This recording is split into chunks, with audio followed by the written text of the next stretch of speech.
오늘 본문은 포로로 끌려온 소년들의 이야기입니다.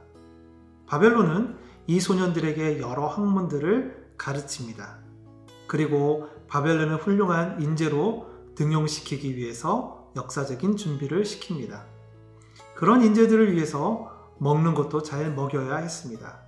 그래서 왕이 지정한 음식만 먹게 했습니다. 문제는 여기에서 시작됩니다. 이 소년들이 왕이 지정한 음식을 거절합니다. 있을 수 없는 일이죠. 본문 8절을 보면 다니엘은 뜻을 정하여 라는 말이 나옵니다. 이 말 속에는 인간의 대단한 결심, 결단 이런 것을 말하고 있는 것이 아닙니다.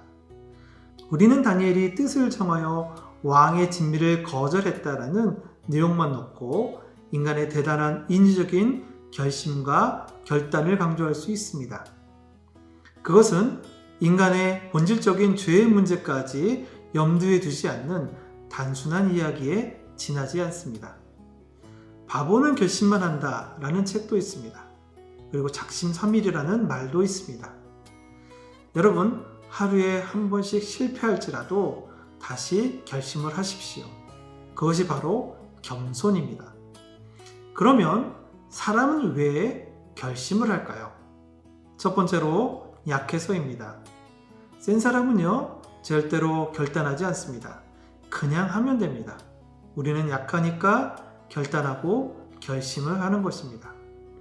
두 번째로 포기할 게 많아집니다. 결심을 하게 되면 내려놔야 할 게 상대적으로 많아집니다. 우리는 지금 다니엘과 같은 편에 서서 목적지를 압니다. 그 끝을 압니다. 그래서 쉽게 내다보고 쉽게 결심을 합니다. 다니엘이 처해 있는 현실에서 볼까요? 이 세계에 얼마나 미묘한 경쟁의 세계였을까요? 그런데 상대방이 올라가면 나는 내려가야 하는 그런 상대적인 위치에 있습니다.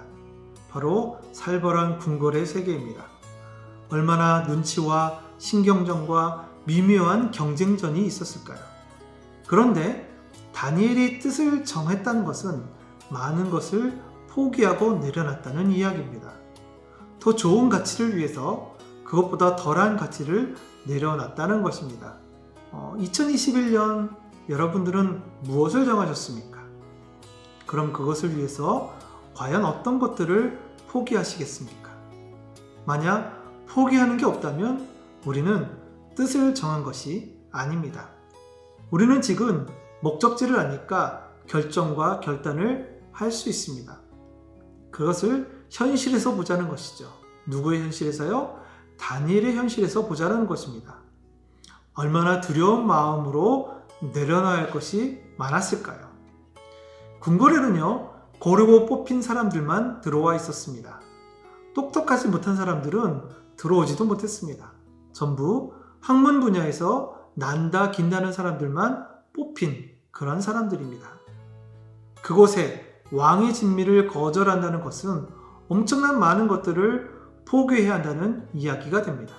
이건 정말 확고한 목적지를 구체적으로 믿음의 세계를 통해서 그리고 있는 사람만이 내려놓을 수 있는 포기입니다.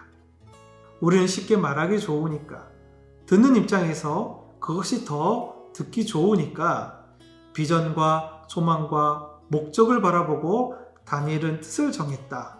여러분들도 뜻을 정하십시오. 이렇게 설교하면 정말 쉽습니다. 뜻을 정하는데 문제가 끝나는 것이 아니고 더 많은 것을 내려놔야 한다는, 포기해야 한다는 어려움이 있다는 것입니다. 그것을 극복하고 넘어선 사람만이 뜻을 정할 수 있습니다. 이 당시 바벨론 시대의 왕의 진미의 문화적인 습관을 알아야 합니다.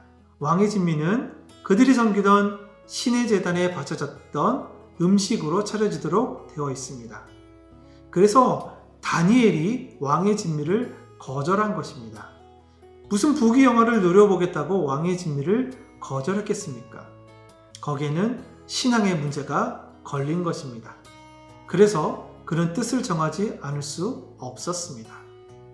이행글 없이 인생을 살려면 우리도 쉽습니다. 우리의 가는 길이. 그런데 이런 비교와 요구가 순간순간 우리에게 요구되어지고 있습니다.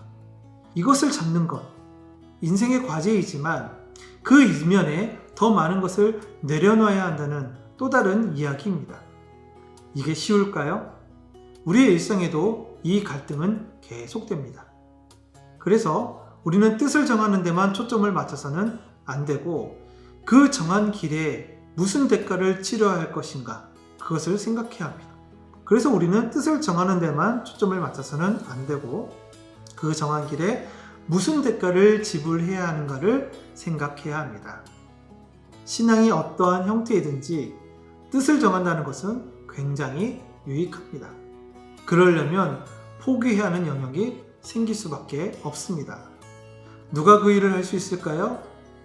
역사의 주관자가 누구냐? 저 역사의 끝을 누가 붙들고 있는가?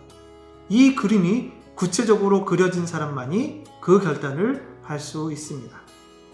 바라기는 온 세대 성도님들이 모두가 이런 결단을 할 수 있는 믿음의 소유자가 되시기를 주님의 이름으로 축복합니다.